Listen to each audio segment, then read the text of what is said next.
los recientes enfrentamientos. Ha tenido nuestra región una postura y una sola visión frente a la crisis. Para hablar del tema, le damos la bienvenida a George Cicariello. Él es profesor de política de En Vivo desde Filadelfia.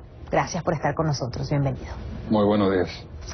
Bueno, quisiera precisamente hablar de Sudamérica, que se ha vinculado en estas última década y media con el socialismo del siglo XXI, sobre todo desde la era del presidente Hugo Chávez. ¿Cómo influencia esta visión de la región frente a la crisis de Israel y de Palestina?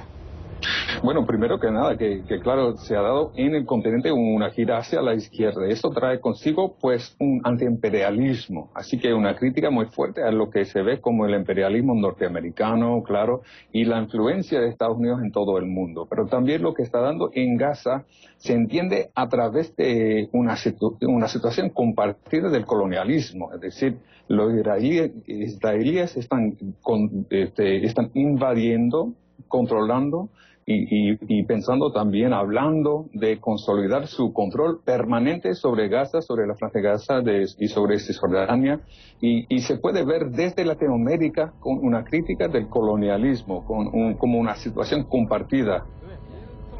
Hablando ahora de los países de América Latina, hay 5, Brasil, Chile, Ecuador, El Salvador y Perú, que han sacado sus embajadores de Israel.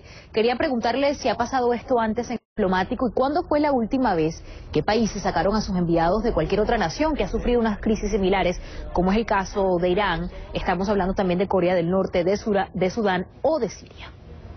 Bueno, por ejemplo, cuando hubieron los masacres de la dictadura en Egipto, por ejemplo, Venezuela sacó su embajador de ahí, pero también hay que entender esto dentro de una historia muy larga. Por ejemplo, desde el 2008-2009, desde el último ataque en contra de Gaza, ya no tiene representación diplomático en Venezuela, en Bolivia y tampoco en Nicaragua e Israel. Así que no solo tenemos esos 5 países, sino casi un continente entero que se está criticando a lo que es un masacre y llamándolo un genocidio, en las palabras de Evo Morales, en contra del pueblo palestino.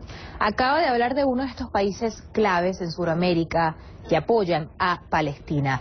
Es el país que a capa y espada ha estado apoyando este conflicto en Palestina. Estamos hablando de Venezuela. Por su lado, el presidente venezolano Nicolás Maduro ha aludido a que el gobierno de Israel ha convertido la franja de Gaza en una gran Auschwitz y tiene que hacer justicia sobre los crímenes cometidos. Lo ha dicho en cadena nacional. E incluso se envió hasta el canciller Elías agua y medicina para poder ayudar a la población. Quería preguntarle cómo ha sido a través de los años la relación entre Israel y Venezuela y cómo contrasta el apoyo de Venezuela a Palestina al de Siria y al de Libia. Bueno, primero que nada, desde los países revolucionarios en Latinoamérica en cuestiones históricas, es decir, si estamos hablando de Cuba, de su relación con la lucha palestina, siempre ha sido esa relación muy fuerte, por ejemplo, con la lucha de Palestina. Y eso de Venezuela tiene cierto apoyo a las luchas antiimperialistas, y no es una cuestión de tener malas relaciones con Israel, pero lo que pasa es que Israel está invadiendo, atacando y agrediendo a un pueblo entero, y eso hay que responderlo. Por ejemplo, Venezuela no tuvo relaciones malas con Estados Unidos hasta los ataques en contra de Afganistán, y es que cuando se da esa crítica, luego se empiezan a poner más mal las relaciones. Pero Venezuela también ha criticado, por ejemplo, como dije, los masacres de los musulmanes en Egipto, ha criticado la violencia en varios otros países. Lo que pasa es que no se puede... Pero hablando de críticas y de apoyo, quisiera hablar sobre Venezuela, si ha ignorado, en su opinión, las acciones de Hamas, o mejor dicho, ignoran los países que son pro-Palestina estas acciones por parte de los militantes de Gaza. Bueno, la situación que se está dando en Gaza no tiene casi nada que ver con Hamas. Lo que pasó es que no es de cohetes, no es de nada, es de un pretexto para crear un conflicto a través del asesinato de los 3 jóvenes israelíes, que no fue por parte de Hamas. Y los cohetes respondieron también a lo que fue un ataque israelí a Cisjordania.